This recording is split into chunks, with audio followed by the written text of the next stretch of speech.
ఇండస్ట్రీలో దేనికి పోరాటాలు జరిగినా ఫైనల్గా రిజల్ట్ శూన్యం. 56 రోజులు షూటింగ్ చేశాం, శూన్యం.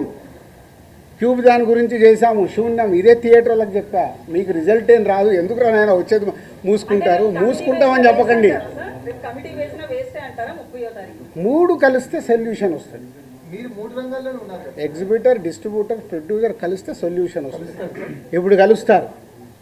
ఎందుకు? ఇప్పుడు గవర్నమెంట్స్ కూడా ఇన్వాల్వ్ అయ్యి గవర్నమెంట్స్ కూడా చెప్తాయి కాబట్టి కలుస్తారు, సొల్యూషన్ వస్తుంది. నేను లేను, ఆయన సోలో. ఆయన అడగండి. ఇప్పుడు ఒక నిమిషం, ఒక జోక్ చెప్తా. మనకు పాత రోజుల్లో రావుగోపాలరావు గారు, సత్యనారాయణ గారు, ప్రభాకర్ రెడ్డి గారు విలన్స్ ఉండేవాళ్ళు. 20 ఏళ్ళు అయిందా ఆ విలన్ క్యారెక్టర్ మార్చేసి ఇంకేదన్నా ఇవ్వండి, ఇంకా అక్కడే ఉంచితే ఎలా? కొత్త క్యారెక్టర్ వద్దా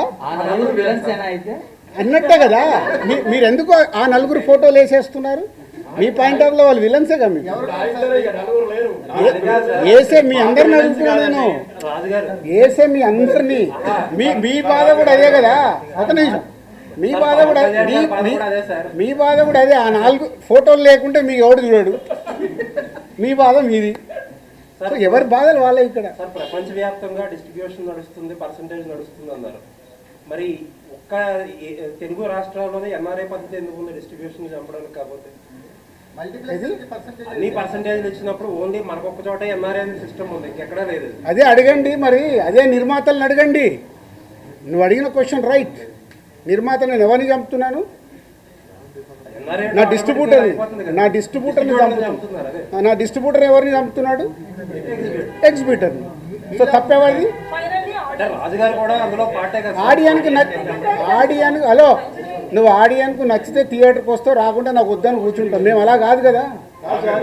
సినిమాలు మీరు తీస్తున్నారు, ప్రజలు వచ్చి మిమ్మల్ని సినిమాలు తీయమని అడగలేదు, కానీ రిలీజ్ టయానికి వచ్చేసరికి మీరు మా టికెట్ రేట్లు పెంచండి అని చెప్పి వాళ్ళు నెత్తిన బండరా వేస్తున్నారు. అది ఎంతవరకు correct? Me cost of production ఎందుకు తగ్గించుకోరు మీరు? కరెక్ట్, అది ప్రొడ్యూసర్లను అడగండి, నన్ను కాదు.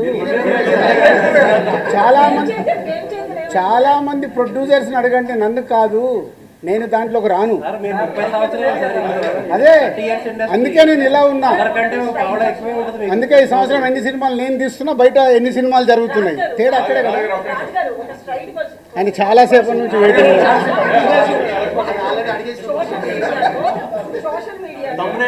వ్యక్తిగతంగా కంపెనీలు ఏవైతే కార్పొరేట్ కంపెనీలు ఉన్నాయో అవన్నీ ప్రభుత్వానికి అనుకూలంగా ఉండవు, ఎవరి పని వాళ్ళు చేసుకుంటారు. కానీ ఫిల్మ్ ఇండస్ట్రీ దగ్గరికి వచ్చేటప్పటికి మమ్మల్ని కలవలేదని వీళ్ళు అంటారు, లేదా తెలంగాణ గవర్నమెంట్ అయినా ఏపీ ప్రభుత్వం అయినా కూడా అదే విమర్శలు చేస్తున్నారు, మమ్మల్ని వచ్చి ఇండస్ట్రీ కలవలేదు అని. దీని మీద మీ స్పందన ఏంటో? అసలు నువ్వు ఇలాంటి కాంట్రవర్షియల్ అడగద్దని ముందే చెప్పా.